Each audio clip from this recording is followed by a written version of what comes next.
Pachala. This is part 1 of our lecture series on Introductions to Euclid Geometry. आज हम लोग Euclid geometry के ऊपर थ्योरी करेंगे, उसका डेफिनेशन डिस्कस करेंगे। तो यूक्लिड का डेफिनेशन क्या है, यूक्लिड ने जो ज्योमेट्री के लिए डेफिनेशन दिया है उसके बारे में हम डिस्कस करेंगे। इसके अलावा ज्योमेट्री का मतलब क्या होता है उसको भी हम लोग पढ़ेंगे। देखो, ज्योमेट्री में जियो का मतलब होता है अर्थ, और मैट्री का मतलब होता है हमारा, यानी कि मेट्रॉन का मतलब होता है, इसको हम लिख देते हैं मेट्रॉन। मेट्रॉन का मतलब होता है मेजर। तो बेसिकली ज्योमेट्री का मतलब होता है अर्थ का मेजर करना। ऐसा नहीं है कि जब यूक्लिड ने जो ज्योमेट्री को इंट्रोड्यूस किया उससे पहले ज्योमेट्री नहीं हुआ करता था, उससे पहले ज्योमेट्री होता था, लोग जो है एरिया मेजर करते थे, बट उस वक्त इसको हम लोग ज्योमेट्री के नाम से नहीं जानते थे। पहले लोग क्या करते थे, ज्योमेट्री का कॉन्सेप्ट्स को एरिया के अकॉर्डिंग जो है मेजर करते थे। जिसका एरिया ज़्यादा होगा वही जो है साइज में ज़्यादा बड़ा होगा, ठीक है। लेकिन बाद में यूक्लिड ने क्या किया, जितने भी ज्योमेट्री के कॉन्सेप्ट थे उन सब को लेकर एक बुक बनाई, उस बुक का नाम उन्होंने रखा ज्योमेट्री, जिसका मतलब था अर्थ का मेजर करना, ठीक है। अब इसके अंदर उन्होंने कुछ जो है टॉपिक्स थे उनके बारे में डिस्कस किया, जैसे कि फर्स्ट था सॉलिड। सॉलिड क्या होता है? A solid is a shape with size, position and can be move from one place to another. एक सॉलिड ऐसा होता है, मान लो मैंने एक क्यूब को रिप्रेजेंट किया आपके सामने, दिस इज क्यूब, ठीक है। अब इस क्यूब का एक शेप है, इस क्यूब का एक साइज है, इसकी एक पोजीशन है। इस क्यूब को मैं इस प्लेस से मूव करके यहां पर रख सकता हूं, राइट। तो हम किसी भी एक सॉलिड फिगर को मूव कर सकते हैं। जैसे मान लो मेरे पास ये डस्टर है मेरा, ये एक सॉलिड फिगर है जो आपको देख के लग रहा है थोड़ा थोड़ा ट्रेपेजॉइड जैसा है, बट लेट एज्यूम कि ये एक क्यूबॉइड है। तो इस क्यूबॉइड का एक शेप है, एक साइज है, एक पोजीशन है, इस पोजीशन पे यहाँ रखा हुआ है, इसको मैं मूव करके यहाँ रख सकता हूँ, ठीक है।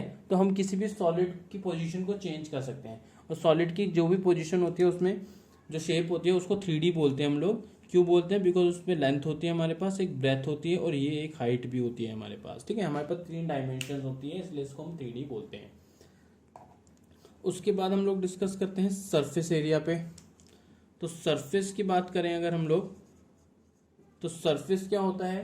सरफेस एक बाउंड्री होती है of solid are called surface, and surface has no thickness. तो सरफेस कैसे बनता है? मान लो ये मेरे पास ये बाउंड्री है इसकी, तो ये सरफेस है, ये सरफेस, ये वाला जो शेडेड पार्ट है ये सरफेस है। ये सरफेस कैसे बना? इन बाउंड्रीज की वजह से जो है ये सरफेस बना। इस सरफेस की कोई थिकनेस नहीं होती है, इसको हम बोलते हैं 2 डायमेंशन, ठीक है। उसके बाद हम आए, उन्होंने डिस्कस किया अबाउट लाइन, कि एक लाइन क्या होती है। तो लाइन को रिप्रेजेंट करने के लिए, जैसे हम सरफेस में हमने बनाया था, तो सरफेस में ये जो लाइंस हैं इनको लाइंस बोलते हैं, ये लाइंस होती हैं। इस लाइन की अपनी कोई विड्थ नहीं होती, अपनी कोई थिकनेस नहीं होती, इसे हम 1 डायमेंशन भी बोलते हैं।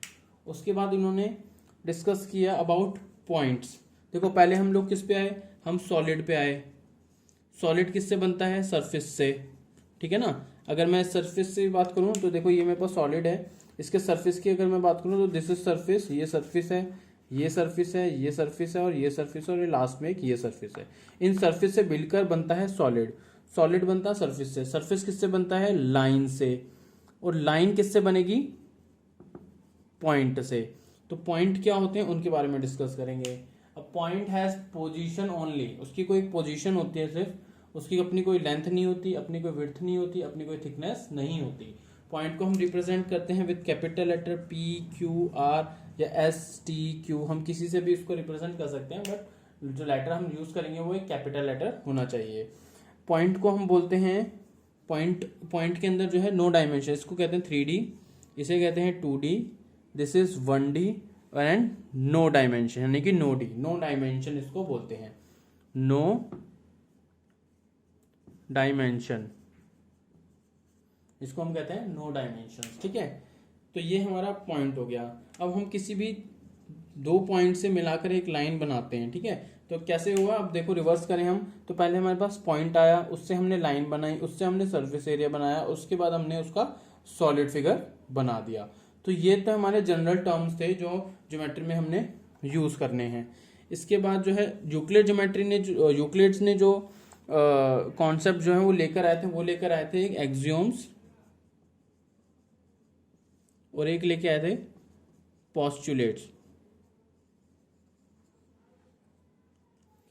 उन्होंने एक्सियोम और पोस्टुलेट लेके आया और बोला कि भैया ये जो है इसका कोई प्रूफ जो है हम नहीं करेंगे शो, ये जो है बिल्कुल ट्रू है, लाइक अ स्टेटमेंट। जैसे मान लो मैंने आपको बोला कि ना आज जो है बारिश बहुत तेज आ रही है, ठीक है ना। तो ऐसा जरूरी तो नहीं है ये जो है बारिश जो है हर जगह सबके लिए आ रही हो, सब जो भी है आप लोग अपने घर पे बैठे हो, आपके वहां पर भी एरिया में आपके यहाँ पे भी बहुत तेज बारिश आ रही हो, ऐसा नहीं है। तो ये स्टेटमेंट जो है ट्रू नहीं है। स्टेटमेंट क्या होती है, या तो वो किसी भी चीज के लिए ट्रू होगी या तो वो फॉल्स होगी।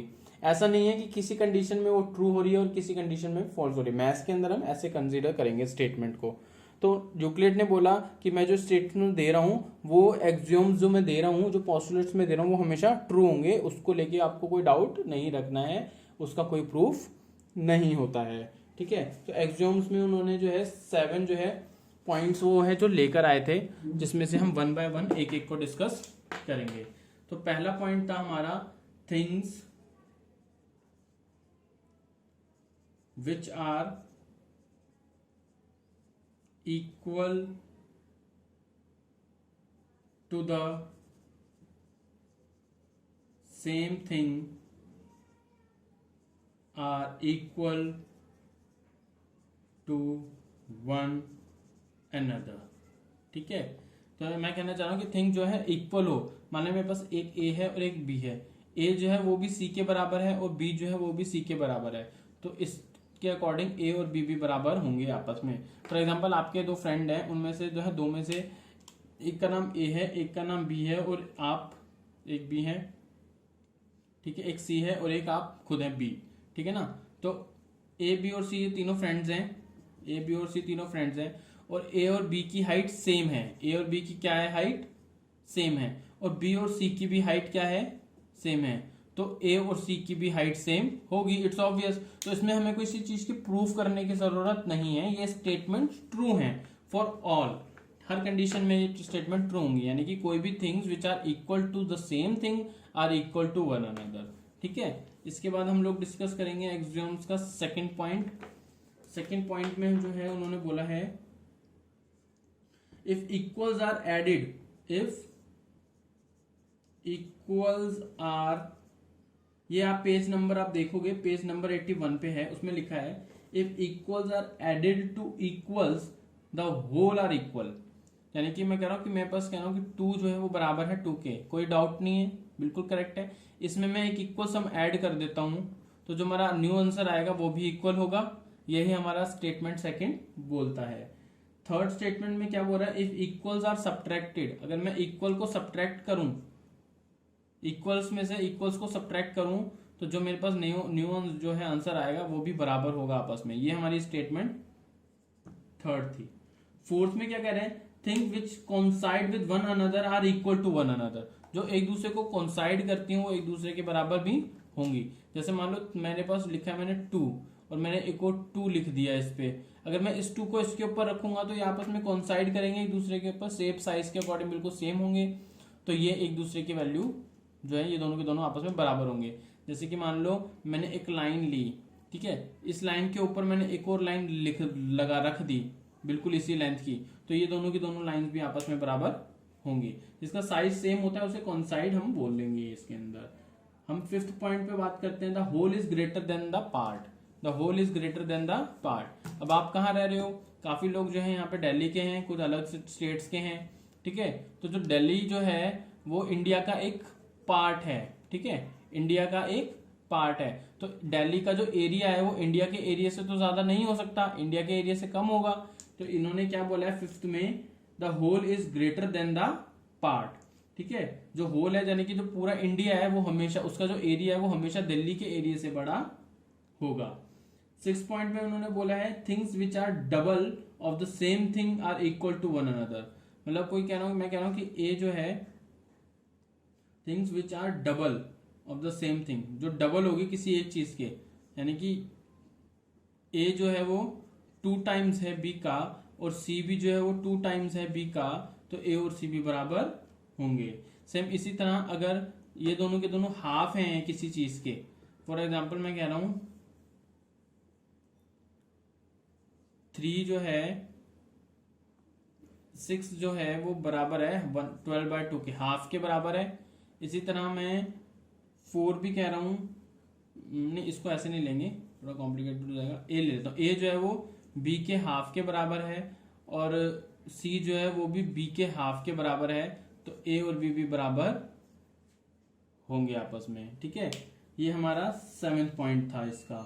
ठीक है, ये हमारे एग्जाम्स थे जो पूरे मैथ्स में आप कहीं पर भी यूज करोगे, अलजेब्रा, लॉजिकली कहीं पर भी आप यूज करोगे तो ये फिट बैठेंगे एकदम, कभी भी गलत नहीं होंगे। ऐसा नहीं आएगा कभी भी कि किसी इक्वल सम में आपने कुछ ऐड किया इक्वल और यहाँ पर इक्वेशन जो बनेगी, जो भी बनेगी वो ग्रेटर देन या लेस देन हो जाएगी, नहीं, वो हमेशा जो है वो इक्वल टू ही आएगी अगर आपने सेम अमाउंट ऑफ नंबर को ऐड किया है इन इक्वल टर्म्स में। ठीक है, अब उसके बाद हम लोग पढ़ते हैं पोस्टुलेट्स के बारे में। पोस्टुलेट जो है पूरा का पूरा इन्होंने इंट्रोड्यूस किया था फॉर ज्योमेट्री।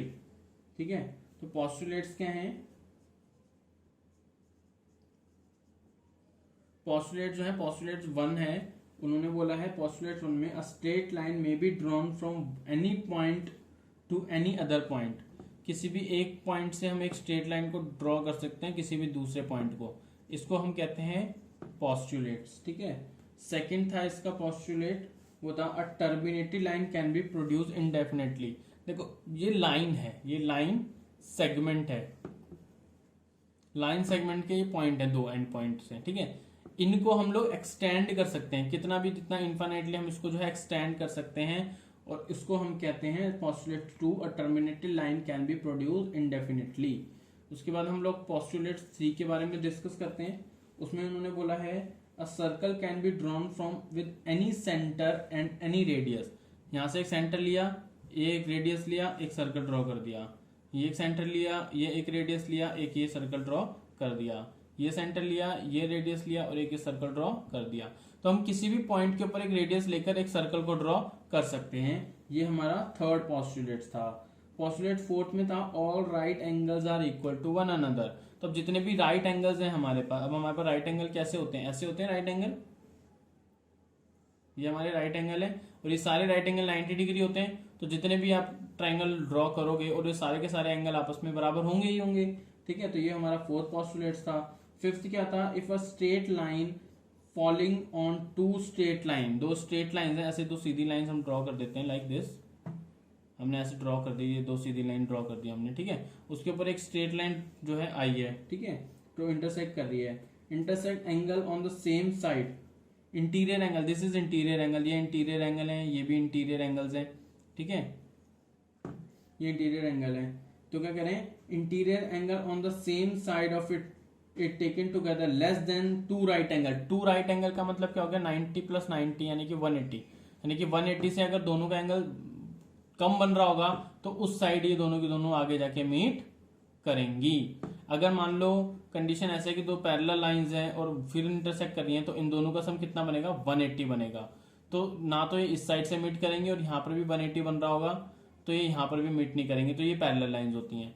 लेकिन अगर एंगल लेस देन हो 180 डिग्री किसी भी एक साइड, तो जिस साइड लेस देन होगा ना वो वहां जाके मीट करेंगी। फॉर एग्जांपल इस एंगल को मेजर करें तो लगभग ये बनेगा हमारे पास 95 समथिंग कुछ बन रहा है, मान लो ये एंगल। ठीक है, और ये वाला एंगल बन रहा होगा हमारा 75 समथिंग। तो इन दोनों का अगर मैं ऐड करता हूं तो ये 170 डिग्री बन रहा है मान लो, तो क्योंकि ये 180 से लेस देन है हमारा, ठीक है, 180 से लेस देन है, इसलिए ये आगे जाके इस किधर पॉइंट पर ज्वाइन करेंगे। तो ये हमारा 5th पोस्टुलेट था ज्योमेट्री को लेके।